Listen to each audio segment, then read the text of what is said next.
ပိတ်လိုက်မယ်ဆိုလို့ရှိရင်ဒီကိုဒီမျိုးပိတ်ချင်လို့ပိတ်လို့တော့မရအောင်ဒါမျိုးတော့မဟုတ်ဒီလိုဟိုပိတ်ချင်လို့ပိတ်လို့မရအောင်ဒါပေမဲ့သူ့မှာ technique ရှိတယ် technique ဆိုတာသူ့ရဲ့နီးစနစ်ဆိုတာရှိတယ်ပုံနေနီးပေါ့နော်ဒါ professional တွေရဲ့နီးစနစ်ပေါ့နော်ပုံနေနီးဆိုတာဒီလိုအုပ်လိုက်လို့ရှိရင်အုပ်လိုက်လို့ရှိရင်ဒီမှာဟာတဲ့နေရာကဒီဟာတဲ့နေရာကဒီကိုယ်နဲ့တက်တက်ဖြစ်နေရောဒီလိုမျိုးလည်းမဟုတ်ဘူးနော်ဒီလိုမျိုးဘေးမှာမဟုတ်ဘူးဒီလိုမျိုးဘေးမှာမဟုတ်ဘူးဒီလိုတက်တက်ဖြစ်နေရမယ်ဒီဟာတဲ့နေရာဒီဟာနေတဲ့နေရာဒီလိုတက်တက်နော်ဒါ90ဒီဂရီပေါ့နော်ဒီလိုတက်တက်အဲ့လိုတက်တက်ထားပြီးတော့မှကိုကဒါမျိုးအပေါ်ကနေလည်းလက်ဒီ bottom shake ကိုကင်တဲ့ခါကျလို့ရှိရင်ဒါမျိုးလက်ညှိုးနှစ်ချောင်းကအပေါ်ဘက်လက်ခလဲနဲ့လို့အားလုံးပဲမြင်လာပါဘာ secret channel ပြန်လည်းကြိုလိုက်ပါတယ်ဒီနေ့ကျွန်တော်ကတော့ဒီဘားထဲမှာရှိတဲ့ပါဒီနာညီငယ်ညီမလေးအတွက်ကျွန်တော် Boston Shaker ကိုဘယ်လိုအသုံးပြုရမလဲနဲ့ကျွန်တော်တို့ Jacker ကိုကျွန်တော်တို့ဘယ်လိုအသုံးပြုရမလဲဆိုတော့ဘယ်လိုချိန်ရမလဲဆိုတော့ကျွန်တော်လည်းရှင်းပြမယ်ကျွန်တော် Jacker ကိုကျွန်တော် Jacker နဲ့ကျွန်တော် Shaker နဲ့ကျွန်တော်ဘယ်လိုတွဲပြီးအသုံးပြုရမလဲဘယ်လိုချိန်ရမယ်အချိန်စားတွေဘယ်လိုလဲဆိုကျွန်တော်ရှင်းပြမယ်ကျွန်တော်အဓိကကောက်တေးတစ်ခွက်ဖြော်တဲ့နေရာမှာကျွန်တော်တို့ ratio တွေ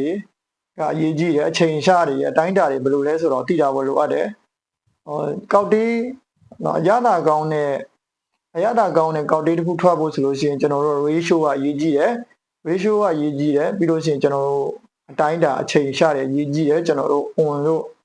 milliliter လို့ဆိုတာအရေးကြီးပါတယ်အဲဆိုတော့ကျွန်တော်ဒီဒီဗာဒနာဘာထဲမှာရှိနေပြီဘာလဲရက်တော့ဖြော်နေတယ်ဒါပေမဲ့ဘယ်လိုချိန်ရမလဲဆိုတာမသိသေးဘူးဆိုတာကိုကျွန်တော်ဒီနေ့ရှင်းပြပေးမယ်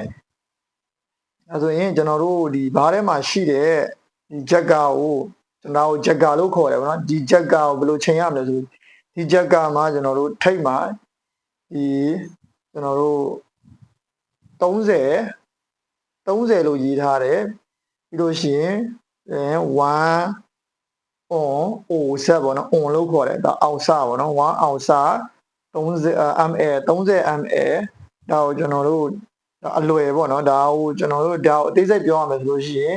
ကျွန်တော်တို့အာရှနဲ့ဥရောပတစ်ခွင်မှာကြာလို့ရှိရင်မီလီလီတာကိုသုံးတယ်ဒါအမေရိကန် US မှာကြာလို့ရှိရင်တော့ on ကိုသုံးတယ်ပေါ့နော်ဒါဘယ်လို on နဲ့အောင်စားနဲ့ဒီမီလီလီတာနဲ့ဘယ်လိုကွဲသွားလဲဆိုလို့ရှိရင်1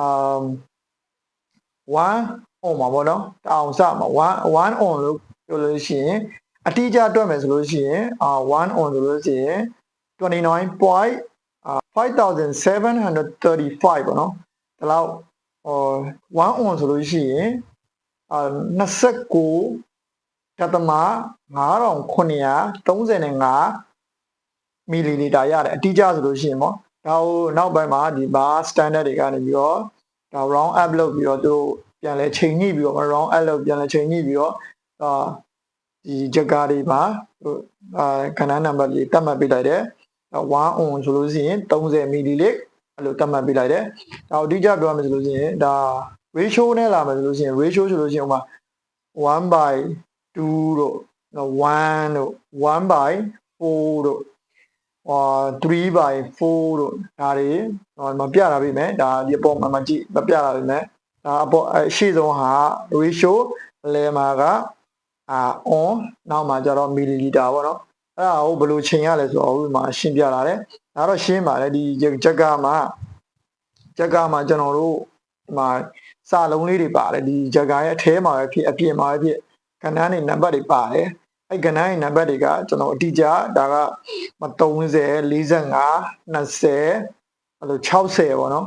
60ဒီလို on ကြီးဆိုလို့ရှိရင်ဒီဘက်မှာ30ရှိမယ်ဒီဘက်မှာဆိုရင်60ရှိမယ်အဲဆိုလို့ရှိရင်60ရဒါ 1/2 ဆိုလို့ရှိရင်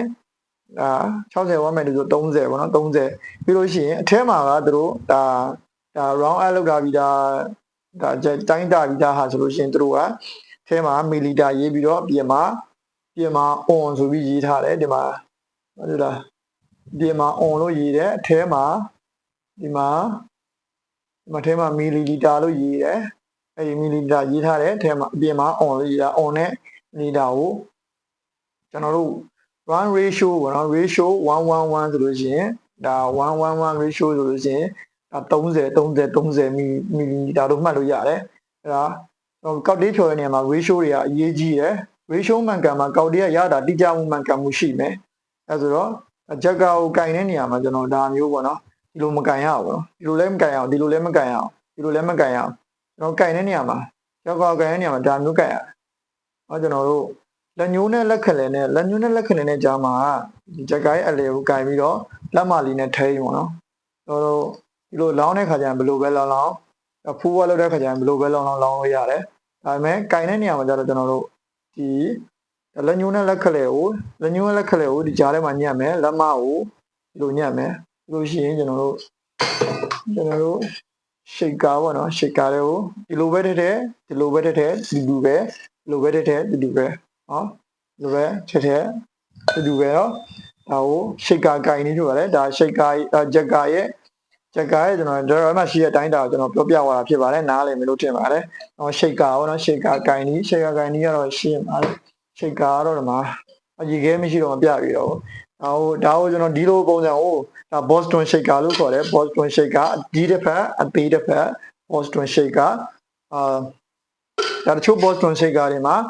အသေးဘက်ကကျွန်တော်ဖန်ခွက်ပါတယ်ဖန်ခွက်နဲ့ကျွန်တော်မှရှောင်းရင်တိုင်းတာလေးတွေပါတယ်ဒါကတော့လူအများစုသုံးတဲ့ကျွန်တော်တို့ဒီမားအများစုမှာသုံးတဲ့ Boston Shaker နှစ်ခုလုံး steel ပဲကျွန်တော် professional တွေတကယ်ကျွန်တော် performance entertainment ပေးတဲ့ဘားတွေမှာကြလို့ရှိရင်ဒီလိုမျိုးအသေးဘက်ကဖန်ခွက်လေးပါတယ်ဖန်ခွက်မှာတိုင်းတာလေးတွေပါတယ်ချို့အယောင်လေးတွေပါတယ်ပုံစံလေးတွေပါမယ်ပေါ့နော်ဒါကိုကျွန်တော် Boston Shaker လို့ခေါ်တယ်တယောက်နဲ့technique ချင်းတူရင်မှတူမယ်ဒါပေမဲ့ပုံနေနီးဆိုတာရှိပုံနေနီးဆိုတော့ပုံနေနီးကတော့ကျွန်တော်တို့ရေခဲထည့်မယ်ကျွန်တော်တို့ပုံနေနီးမှာကျွန်တော်တို့ဖြော်ဆမ်းမယ်ကိုဖြော်မဲ့ကောက်တီရဲ့အရက်တွေကိုထည့်မယ်ကောက်တီရဲ့ speed တွေထည့်မယ်ထည့်ပြီးဆိုလို့ရှိရင်ရေခဲထည့်မယ်ရေခဲထည့်ပြီးဆိုလို့ရှိရင်ကျွန်တော်တို့ဒီမှာဒီလိုမျိုးပိတ်လိုက်မယ်နောက်ပိတ်လိုက်မယ်ဆိုတော့ပိတ်လိုက်မယ်ဆိုလို့ရှိရင်ဒီလိုမျိုးပိတ်ချင်လို့ပိတ်လို့တော့မရအောင်ဒါမျိုးတော့မဟုတ်ဒီလိုမျိုးပိတ်ချင်လို့ပိတ်လို့မရအောင်ဒါပေမဲ့သူ့မှာ technique ရှိတယ် technique ဆိုတာသူ့ရဲ့နီးစနစ်ဆိုတာရှိတယ်ပုံနေနီးပေါ့နော်ဒါ professional တွေရဲ့နီးစနစ်ပေါ့နော်ပုံနေနီးဆိုတာဒီလိုအုပ်လိုက်လို့ရှိရင်ဒီမှာဟတဲ့နေရာကဒီဟတဲ့နေရာကဒီကိုယ်နဲ့တက်တက်ဖြစ်နေရောဒီလိုမျိုးလည်းမဟုတ်ဘူးနော်ဒီလိုမျိုးဘေးမှာမဟုတ်ဘူးဒီလိုမျိုးဘေးမှာမဟုတ်ဘူးဒီလိုတက်တက်ဖြစ်နေရမယ်ဒီဟတဲ့နေရာဒီဟနေတဲ့နေရာဒီလိုတက်တက်နော်ဒါ90ဒီဂရီပေါ့နော်ဒီလိုတက်တက်အဲ့လိုတက်တက်ထားပြီးတော့မှကိုကဒါမျိုးအပေါ်ကနေလည်းလက်ဖနောက်လေးနဲ့ရိုက်ထည့်လိုက်ပါတော့လက်ဖနောက်နဲ့ရိုက်ထည့်ပြီးတော့မှကင်တဲ့ဒီ Boston Shaker ကိုကင်တဲ့ခါကျလို့ရှိရင်ဒါမျိုးလက်ညှိုးနှစ်ချောင်းကအပေါ်ဘက်လက်ခလဲနဲ့လက်တကြွယ်နဲ့လက်တန်နဲ့အောက်ဘက်ဒီလိုမျိုးကန်ရတယ်ဒီမျိုးဒါလက်ဖက်နဲ့ရှိတ်ဖို့တော့ရှိတ်သမားတွေတော့ဒီကြားထဲမှာတော့ဒီလက်ကြွယ်နဲ့လက်တန်နဲ့ဒီ Boston Shaker ရဲ့အောက်ဘက်လက်ညှိုးနဲ့လက်ခလဲနဲ့အပေါ်ဘက်ဒါတစ်ဖက်တည်းရှိတ်တွေတော့နှစ်ဖက်ဆိုလို့ရှိရင်လည်းတူတူပဲနှစ်ဖက်ဆိုလို့ရှိရင်ကျွန်တော်အရှိတ်နဲ့တိုးလိုက်ဒီလိုတချို့ကဒါမျိုးရှိတ်တယ်ဘယ်လိုရှိတ်တူပဲရှိတ်တဲ့နေရာမှာနှစ်ဖက်ရှိတ်မယ်ဆိုလို့ရှိရင်ကျွန်တော်တို့တူပဲလက်ညှိုးနဲ့လက်တန်ကလက်ညှိုးနဲ့ဒီမှာတော့လက်ခလက်တွေအောက်ကလက်ညှိုးနဲ့လက်အပေါ်ကမျိုးကင်တာဒါပြင်ကျွန်တော်တို့ဒီလိုကင်မယ်တော့ဒီမှာဒီလက်ညှိုးနဲ့လက်ခနဲ့ဒီထိတ်ကိုဖိတာပြီးဆိုလို့ရှိရင်အပေါ်ဒီမျိုးပေါ့နော်အပေါ်အောက်so up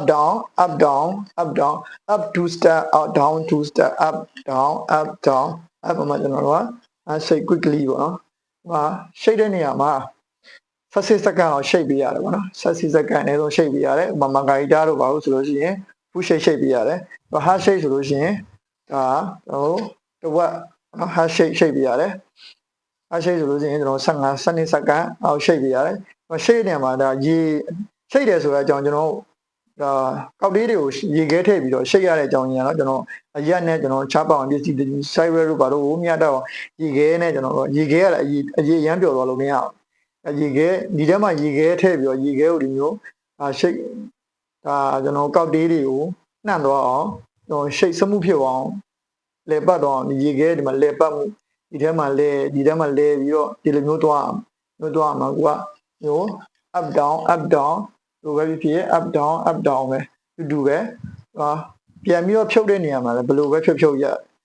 ဒီဟာနဲ့နေရာကိုဒီအပေါ်မှာထားလို့ရှိရင်လက်ဖက်နောက်လေးနဲ့ရိုက်လိုက်ပြုတ်သွားမယ်အဲ့ဒါဒီမှာရက်ထည့်လာလို့ရှိရင်အရက်ကောက်တေးကိုဒီလိုမျိုးလုပ်ကြရမယ်ဒီမှာ तू ကဒီထဲမှာကောက်တေးကြီးတွေကကြံအောင်မှဆိုကျွန်တော်တို့ကစစ်ရမယ်စစ်လိုက်ရမယ်ပြီးရင်ဒီထဲမှာရှိတဲ့ဟာကိုလက်ပုံမှာတင်တော့မြည်ရမယ်ကျွန်တော် taste လုံးအောင်ပေါ့နော်ကျွန်တော်ဘာကောက်တေးပြောအဓိကအရေးကြီးတာကျွန်တော်တို့ဖြော်ပြီးတာနဲ့မြည်ရအောင်ဖြစ်ပါတယ်အဲ့ဒါမှာကျွန်တော်တို့လောက်တဲ့ကောက်တေးရဲ့ ratio မှန်ကန်မှုရှိရင်ရတာတွေကကောင်းမှုမရှိတော့မယ်ဒီနေ့ပြောပြတဲ့အကြောင်းရင်းကတော့ဒီ positive shaker နဲ့ jacker နဲ့အကြောင်းကျွန်တော် jacker လိုချင်ရတဲ့အကြောင်းရှင်းပြသွားဖြစ်ပါတယ်အားလုံးနားလည်မယ်လို့ထင်ပါတယ်သိကြရရှိရင် comment ထဲမှာရေးခဲ့လို့ရပါတယ်ရေးခဲ့လို့ရပါတယ် messenger မှာလည်းလာမေးလို့ရပါတယ်အားလုံးကျေးဇူးတင်ပါတယ်